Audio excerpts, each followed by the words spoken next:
Safer Internet Day is a new initiative from YouTube designed to help families. Welcome back to Techstination. I'm Fred Fishkin. Joining us is Dr. Garth Graham, Global Head of YouTube Health. Thanks for being with us, Dr. Graham. Thanks for having me, Fred. A lot of us may not have known that there was a YouTube Health. Tell us about this and the Yeah. team that you're. Well, millions of people go online looking up for health information every day. It turns out that millions of people go to YouTube looking up health information every day. And so the goal of our team is to make sure that people get high quality, good health information on our platform. And you've got a pretty terrific background. Give us a little snippet of it anyway. I'm a cardiologist and I've been in academics and private practice and a lot of different parts of healthcare and now working to again bring quality health information at scale across our platform at YouTube. And what is Safer Internet Day? Yeah, and Safer Internet Day is a day, around the world really, where people really emphasize this idea of what are some of the things we can do to make the internet safer. And particularly, Fred, from our perspective, one of the things we talk about is how to keep kids safe in the digital world, not from the digital world, because so many of our teens and young people are digital first natives. And so, how do we, as parents or grandparents, help our kids navigate within the digital world? Again, like I said, not from the digital world.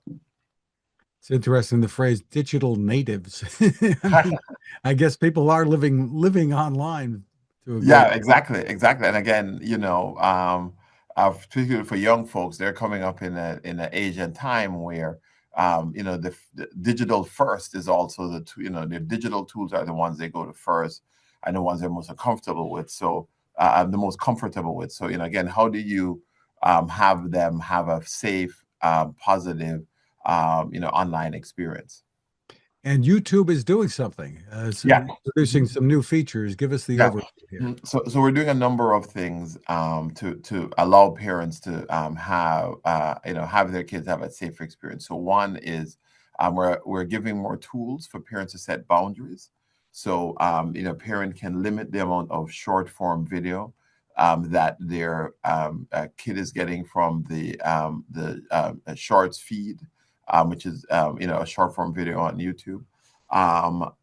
We are allowing parents to again set take a break time and bedtime reminders for their kids.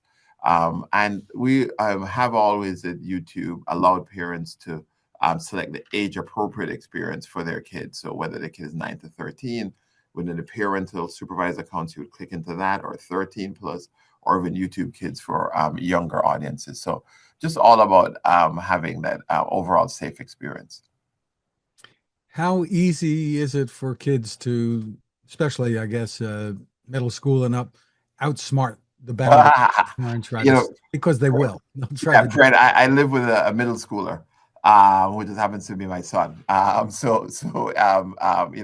I understand a lot of the challenges that parents have with this. So, for YouTube, when you go into these supervised settings, the parents have control over those settings, and then that drives what, again, my middle schooler and other teenagers would see through that. So, we as parents set that, and then there's then they that's the experience that they have overall on the platform. And so it's really important for parents to have kids sign up and have these linked teen accounts so that we can give the teens all the protections that comes with those teens accounts. And of course, YouTube isn't the only platform out there. We're all on, including young people. That's right. What are your biggest concerns as a parent Yeah. and in your position? What are your biggest concerns about the impact of what kids are seeing, spending time with today? Yeah, when I look at particularly my kids' experience, Fred, I look at it that there's a whole world for them there, right? So, my son is deeply involved in algebra and math clubs and all of these things, and he's able to get additional information and from experts that we would never even interact with in real life through the power of video. So there's a lot of positives in terms of free, high quality information. But then, Fred, as you just articulated, we have to also understand what the challenges are. So, how do we protect our kids from mature content, information that is not age appropriate? And that's why these age appropriate experiences are particularly important, as well as how do we keep them safe and understand broadly across different platforms and across, how to utilize their phone, et cetera. How do they protect themselves so that they don't open the door to any safe or dangerous practices. So, I mean, it's not just the mature content; it's some of the hate that's out there, right? yes, We yeah, all yeah, exactly. So all the different components of things that would not be appropriate, Fred, for an age-appropriate experience.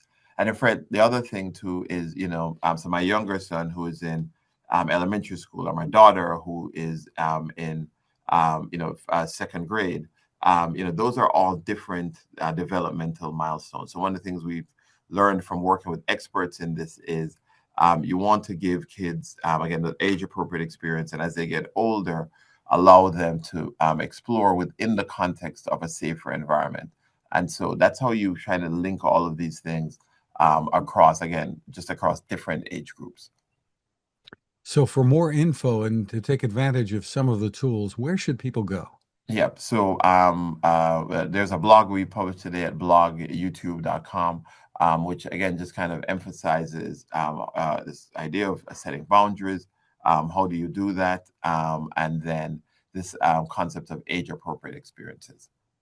And in general, I guess the advice would be parents need to be involved in what Yeah, they're yeah. I doing. mean, we have the platform have to continue to do what we do to help protect kids and empower parents. And I think the advice would be to parents is you have these tools that are there to help your kids have that safer experience.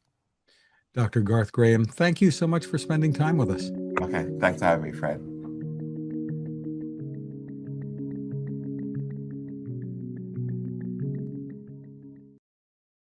The Haven 10,000 lantern is a smartly designed, beautiful solar light that you will love indoors or out.